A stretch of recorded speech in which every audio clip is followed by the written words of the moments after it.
Maharaja gold and diamonds, toll junction, Edappally, Palluruthy, Tripunithura, Kalady, Eramalloor, Aroor Palli, Thuravoor, Thrissur.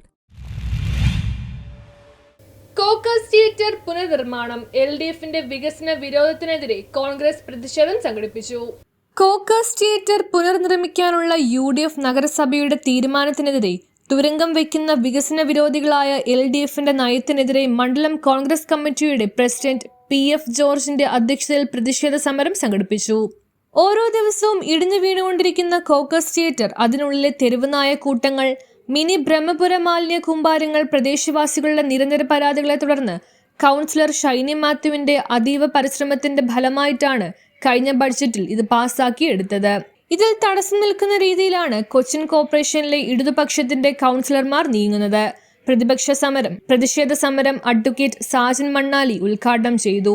എറണാകുളത്ത് നിന്ന് പോലും ആളുകൾ സൗണ്ട് ഓഫ് മ്യൂസിക്, ബൈബിൾ, പിന്നെ ഒരേറെ എണ്ണിയാൽ തീരാത്ത പഴയ ഹിന്ദി സിനിമകളുടെ ക്ലാസിക്കുകൾ ഇവിടെയാണ് നമുക്ക് കാണാൻ സാധിച്ചിട്ടുള്ളത്. എറണാകുളത്തൊരു തിയേറ്ററിൽ പോലുമല്ല എന്നുള്ളത്. അത്രയും സമ്പന്നമായ ചരിത്രമുള്ള ശ്രീ പരീക്കുട്ടിയുടെ ഓർമ്മകൾ അദ്ദേഹത്തിന്റെ സഹധർമ്മിയുടെ പേരിൽ സൃഷ്ടിച്ച, വേണമെങ്കിൽ ഒരു കാവ്യം എന്ന് വിളിക്കാവുന്ന ഈ തിയേറ്റർ ഇന്ന് എങ്ങനെയാണ് കിടക്കുന്നതെന്ന് നിങ്ങളൊന്ന് ആ തിയേറ്ററിലോട്ടൊന്ന് നോക്കി ഒന്ന് മനസ്സിലാക്കുക. ആല് മുളച്ചുകൊണ്ട് ഒരു ആൽവൃക്ഷം അവിടെ രൂപപ്പെട്ടു വരുന്നു. അവിടെ കടകളുടെ താഴെ മാലിന്യ കൂമ്പാരങ്ങൾ തന്നെ സൃഷ്ടിച്ച് അതവിടെ കിടക്കുന്നു. ഈ പറയുന്ന കോക്കസ് തിയേറ്റർ, നമ്മുടെ പഴയ സൈന തിയേറ്റർ ഇങ്ങനെയാണോ കിടക്കേണ്ടത്?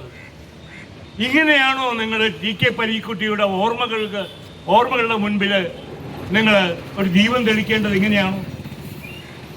അല്ല. ഞാനിപ്പോഴും ഓർക്കുന്നു, സൗമിനി ജെയിൻ ഇവിടെ മേയറായി വന്നപ്പോൾ ഇതേപോലെ തന്നെ കള്ള ടിക്കറ്റുകൾ വെച്ച് ഇവിടെ സിനിമ ഓടിക്കുകയും അതിനൊക്കെ ഒരു അറുതി വരുത്താൻ വേണ്ടിയിട്ടാണ് അന്ന് ഈ തിയേറ്റർ സീൽ ചെയ്തത്. അന്ന് ശ്രീമതി കൗൺസിലർ ഷൈനി മാത്യു വിഷയം വിശദീകരിച്ച് സംസാരിച്ചു. അതിൻ്റെ സാഹചര്യങ്ങളെ പറ്റിയും ശ്രീമാൻ സാജൻ മണ്ണാളി സാർ ഇവിടെ പറഞ്ഞു. നമ്മൾ ഫോർട്ട് കൊച്ചിക്കാരെ സംബന്ധിച്ചിടത്തോളം ചെറുപ്പകാലം തൊട്ടേ സിനിമ കണ്ടിരുന്ന ഒരു സ്ഥലമാണ് ഈ കോക്കസ് തിയേറ്റർ എന്ന് പറഞ്ഞാൽ. നമുക്കതിനോട് അത്രയധികം ആത്മബന്ധമുള്ള ഒരു പ്രദേശം കൂടിയാണ്. എന്നാൽ ഈ പ്രദേശത്തിൻ്റെ അവസ്ഥ നമുക്കെല്ലാവർക്കും അറിയാം. ആര് കയറി ആ ബിൽഡിങ് നശിക്കാറായ സാഹചര്യവും, അതോടൊപ്പം തന്നെ വേസ്റ്റ് നിറഞ്ഞിരിക്കുന്ന ഒരു സംവിധാനം, എത്രയോ തവണ ഇവിടുന്ന് വേസ്റ്റ് കോരിയതായിട്ട് നമ്മൾ കണ്ടിരിക്കുന്നു. അതോടൊപ്പം തന്നെ സാമൂഹ്യ വിരുദ്ധരുടെ ആവാസ കേന്ദ്രവുമായി മാറിയിരിക്കുന്ന ഈ കോക്കസ് എതിരെയാണ് നമ്മൾ. കാരണം എന്നോടിപ്പോൾ നേരത്തെ കുരീത്തറ സംസാരിച്ചപ്പോൾ പറയുകയുണ്ടായി, അതായത് കഴിഞ്ഞ 2 ടേമായിട്ട് അവർ 2 തവണയായിട്ട് ബഡ്ജറ്റിൽ ഈ കോക്കസ് തിയേറ്റർ നവീകരിക്കുന്നതിന് വേണ്ട ഫണ്ട് വെക്കുകയുണ്ടായി. എന്നാൽ എന്തുകൊണ്ട് LDF സർക്കാർ അത് ചെയ്തില്ല എന്നാണ് എനിക്ക് ചോദിക്കാനുള്ളത്. ശ്രീമതി മിനിമോൾ മേയറായി വന്ന ഈ ഭരണസമിതി വന്നപ്പോൾ ഞങ്ങൾ ഒരു തീരുമാനമെടുത്തു. DCC സെക്രട്ടറി KM റഹീം, ബ്ലോക്ക് ഭാരവാഹികളായ രാജു സേവ്യർ, അഡ്വക്കേറ്റ് ആന്റണി കൂരിത്തറ ഒരു പണവും വകയിരുത്തിയില്ല. 22-23 കാലഘട്ടത്തിൽ ഫിലിം സൊസൈറ്റിനെ ഏൽപ്പിക്കാൻ വേണ്ടി നോക്കി. 25-26 ഇതിന് 2 കോടി രൂപ വകയിരുത്തി. ഇപ്പോൾ വന്നിരിക്കുന്ന പുതിയ ഭരണസമിതി 1 കോടിയും വകയിരുത്തി. നമുക്കറിയാം, ഇപ്പോൾ 3 കോടി രൂപ ഇതിൻ്റെ പണിക്കായിട്ട് മാറ്റിവെച്ചിട്ടുണ്ട്.